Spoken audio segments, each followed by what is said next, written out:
Hi అండి. అందరూ ఎలా ఉన్నారు? బాగున్నారా? అందరూ బాగుండాలి, ఆరోగ్యంగా ఉండాలని కోరుకుంటున్నాను. మేము కూడా చాలా చాలా బాగున్నామండి. Welcome back to Bhavani Dasari vlogs.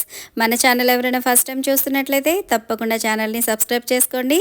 అలాగే ఈ వ్లాగ్ మీకు నచ్చినట్లయితే లైక్ చేయండి, షేర్ చేయండి, కామెంట్ చేయండి. ఇక్కడొచ్చేసి నేను నా కోసం బ్లౌజ్ ఒకటి కట్ చేసుకుంటున్నానండి. సిల్క్ శారీ మీదకి బ్లౌజ్ అనమాట.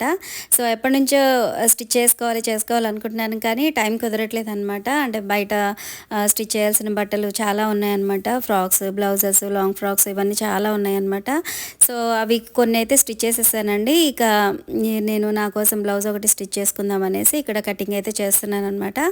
ఇక్కడ మీరు బ్లౌజ్ కటింగ్ అబ్జర్వ్ చేసినట్లయితే షోల్డర్ జారిపోయే ప్రాబ్లం ఉన్న వాళ్ళకి ఇలాగా లోపలికి మార్కింగ్ చేసేసుకొని కట్ చేసుకుంటే కనుక షోల్డర్స్ అనేవి జారవన్నమాట. ఈసారి బ్లౌజ్ కటింగ్ చేసేటప్పుడు నేను అవి కంప్లీట్గా మీకు ఎక్స్ప్లెయిన్ చేసుకుంటా కటింగ్ అనేది చేస్తానండి. సో బ్యాక్ పార్ట్ అయిపోయిన తర్వాత నెక్స్ట్ మనం హ్యాండ్స్ అయితే కట్ చేసుకోవాలన్నమాట. బ్లౌజ్ కటింగ్ కంటిన్యూ చేస్తూనే నేను మీతో ఒక విషయం అయితే షేర్ చేసుకుంటానండి. అదేంటంటే లాస్ట్ వీడియోలో నేను మీతో షేర్ చేసుకున్నాను కదండి, జల్లు స్నానానికి ఒక 2 క్రాప్ టాప్స్ స్టిచ్ చేశాను అని చెప్పి. సో ఆ క్రాప్ టాప్స్కి అసలు చాలా మంచి కాంప్లిమెంట్స్ వచ్చాయన్నమాట. కొంతమంది సబ్స్క్రైబర్స్ అయితే కామెంట్ చేశారు, చాలా బాగున్నాయి, చాలా బాగా స్టిచ్ చేశారనేసి.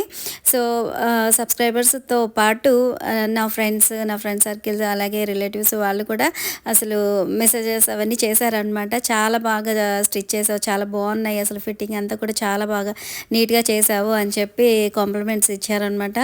సో చాలా చాలా థ్యాంక్స్ అండి. కాంప్లిమెంట్స్ ఇచ్చిన ప్రతి ఒక్కరికి కూడా చాలా చాలా థ్యాంక్స్. అసలు అవి స్టిచ్ చేయడానికి కూడా నాకు ఎక్కువ టైం లేదండి. జస్ట్ ఒక 2 డేస్లో అవి స్టిచ్ చేసేసి ఇంకొక హాఫ్ డేలో నేను హెమ్మింగ్ వర్క్ అవన్నీ చేశాను అనమాట. ఇవి ఆల్రెడీ నేను మీతో చెప్పాను ఆ వీడియోలో, కానీ మళ్ళీ చెప్తున్నాను అనమాట.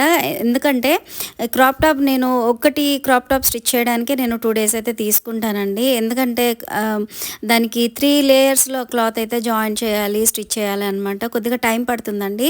అది కాకుండా లోపల వైపు అంటే ఆర్గన్జా క్లాత్ కింద సాటిన్ క్లాత్ వేసాం కదా, సో అది జారిపోతూ ఉంటుంది అనమాట. అంటే సిల్క్ది కదండి, అసలు నిలబడదనమాట క్లాత్ అనేది. దాన్ని అడ్జస్ట్ చేసుకుంటూ స్టిచ్ చేసుకోవాలన్నమాట. ఇక మనం క్రాప్ టాప్ ఒక ఇదైతే అదన్నా కొంచెం తొందరగా స్టిచ్ చేయొచ్చు, కానీ మనకి లెహంగాకి వచ్చేసరికి ఆ సాటిన్ క్లాత్ని అడ్జస్ట్ చేసుకుంటూ అది లెంత్ ఎక్కువగా ఉంటుంది, కొంచెం దాన్ని ఇట్లాగా క్రాస్ కటింగ్ చేయడం వల్ల అది సాగిపోయినట్టు అయిపోవడం, కానీ దాన్ని అంతా కూడా అడ్జస్ట్ చేసుకుంటూ స్టిచ్ చేసుకోవాలన్నమాట. సో నేనైతే కొద్దిగా టైం ఎక్కువే తీసుకుంటానండి స్టిచ్చింగ్కి. నేను ఫాస్ట్గా స్టిచ్ చేసేసి ఎలా ఉన్నా పర్లేదు ఫినిషింగ్ అనేది అన్నట్టుగా అయితే నేను చేయలేనండి. నాకు మెయిన్ ఏంటంటే మనం ఏదైనా స్టిచ్ చేసాము అని అంటే అది ఫినిషింగ్ అనేది చాలా నీట్గా ఉండాలన్నమాట. అదండి సంగతి. ఇక ఇక్కడ బ్లౌజ్ కటింగ్కి వచ్చేసరికి మనకి లైనింగ్ కటింగ్ అయితే అయిపోయిందండి. ఇక మెయిన్ ఫ్యాబ్రిక్ ఉంటుంది కదా, సో దీని మీద లైనింగ్ పెట్టేసి కట్ చేద్దామని అంటే బ్లౌజ్ పీస్ అనేది చాలా చిన్నగా ఇచ్చారనమాట. జస్ట్ మనకి ఫ్రంట్ పార్ట్ అలాగే బ్యాక్ పార్ట్కి మాత్రమే వచ్చేలాగా ఇచ్చారనమాట. సో అందుకని నేను దీన్ని ఫోల్డింగ్ అనేది చేంజ్ చేసేసి ఫస్ట్ అయితే ఈ బ్యాక్ పార్ట్ పెట్టేసి కట్ చేసేసుకున్న తర్వాత ఈ ఫ్రంట్ పార్ట్ ఉంటుంది కదా, సో అది కూడా పెట్టేసి కట్ చేసేసానండి. ఇక హ్యాండ్స్కి వచ్చేసరికి నేను శారీలో క్లాత్ తీసుకున్నాను. శారీ క్లాత్ కొద్దిగా కట్ చేసేసి హ్యాండ్స్కి అయితే అడ్జస్ట్ చేసేసాను అనమాట. సో అలా వేసినా కూడా బ్లౌజ్ అనేది చాలా బాగుంటుందండి. మనము బ్లౌజ్ కోసము క్లాత్ అనేది కట్ చేస్తాం కదా, సో దానికి మనం వేరే ఏదన్నా క్లాత్ యాడ్ చేసేసుకుంటే లోపల వైపు సరిపోతుంది అనమాట. శారీ లెంత్ అనేది తగ్గదు.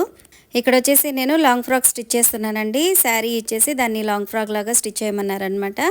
సో ఇక కటింగ్ అంతా కంప్లీట్ అయిపోయిన తర్వాత ఇక స్టిచ్చింగ్ అయితే చేస్తున్నానండి. మనకి లాంగ్ ఫ్రాక్స్ అవి స్టిచ్ చేసుకోవడానికి మిషన్ మీద వర్క్ అనేది అసలు నిజంగా చాలా చాలా బాగుందండి. అసలు మామూలుగా చిన్న మిషన్ మీద అయితే ఆగి స్టిచ్ చేయాల్సి వస్తుంది అనమాట. ఒకవేళ కంటిన్యూగా స్టిచ్ చేయాలి అని అంటే కనుక ఆ మోటార్ అనేది కంటిన్యూగా రన్ చేస్తే ఏంటంటే మిషన్ హెడ్ అనేది కదిలిపోతూ ఉంటుంది అనమాట. కానీ దీని మీద అసలు అలాంటి ప్రాబ్లం ఏమీ ఉండదండి, అలా కంటిన్యూగా స్టిచ్ చేస్తూ ఉండొచ్చు అనమాట.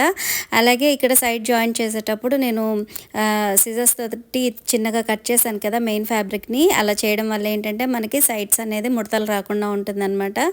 సో అలాగా ఒక చిన్న కటింగ్ అయితే ఇచ్చేసి ముందైతే మనము మెయిన్ ఫ్యాబ్రిక్ స్టిచ్ చేసేసుకున్న తర్వాత ఈ లోపల లైనింగ్ అయితే స్టిచ్ చేసుకోవాలన్నమాట.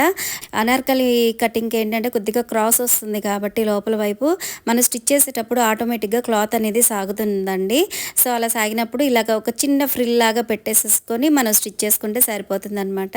అంటే అది మనకి బయట వైపుకి లైనింగ్ అనేది కనిపించదు కాబట్టి ఫ్రిల్ లాగా పెట్టేసి స్టిచ్ చేసుకోవచ్చండి. అదే మెయిన్ ఫ్యాబ్రిక్ మనకి సాగినట్టుగా అనిపిస్తే గనక దాన్ని కింద వైపు కట్ చేసుకుంటే సరిపోతుందనమాట. దానికి ఫ్రిల్ లాగా పెట్టేసి స్టిచ్ చేస్తే అస్సలు బాగోదనమాట బయట వైపు చూడడానికి కూడాను. సో రెండు కూడా స్టిచ్ చేసిన తర్వాత డబల్ స్టిచ్ వేసేసుకుంటే మనకి డ్రెస్ అయితే కంప్లీట్ అయిపోతుందనమాట. నేను నెక్స్ట్ వీడియోలో మీకు ఒక 2 ఫ్రాక్స్ అయితే చూపించబోతున్నానండి. అసలు చాలా అంటే చాలా నీట్ ఫినిషింగ్ వచ్చాయన్నమాట.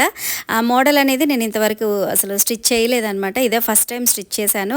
ఆ కటింగ్ డిఫరెంట్గా ఉంటుంది, అలాగే మోడల్ కూడా డిఫరెంట్గా ఉంటుందన్నమాట. రెగ్యులర్ ప్యాటర్న్ అయితే అస్సలు కానే కాదనమాట. సో చూడడానికి సింపుల్గా ఉంటుంది, కానీ లుక్ అనేది చాలా చాలా బాగుంటుందండి. సో నెక్స్ట్ వీడియోలో అయితే కంపల్సరీ మీతో షేర్ చేసుకుంటాను. ఆ 2 ఫ్రాక్స్ అనేవి నేను వీడియో అలాగే ఫొటోస్ కూడా తీసాను అనమాట. అసలు ఎంత నీట్గా ఉన్నాయంటే అసలు నేనే ఎక్స్పెక్ట్ చేయలేదన్నమాట. ఫస్ట్ టైం అవి స్టిచ్ చేసినా కూడా అసలు చాలా అంటే చాలా బాగా వచ్చాయండి. లాంగ్ ఫ్రాక్ స్టిచ్ చేసిన తర్వాత ఫైనల్గా ఇలా వచ్చిందనమాట. ఇది XXL సైజ్ అండి. ఇక్కడ వచ్చేసి నేను బ్లౌజ్ ఒకటి కట్ చేసి పక్కన పెట్టేశానండి. ఇక అది స్టిచ్ చేద్దామనేసి దారం ఎక్కిస్తున్నాను అనమాట. ఈ బ్లౌజ్ స్టిచ్ చేసేస్తే కనుక ఈరోజు వర్క్ అయితే నాకు కంప్లీట్ అయిపోయినట్టేనమాట.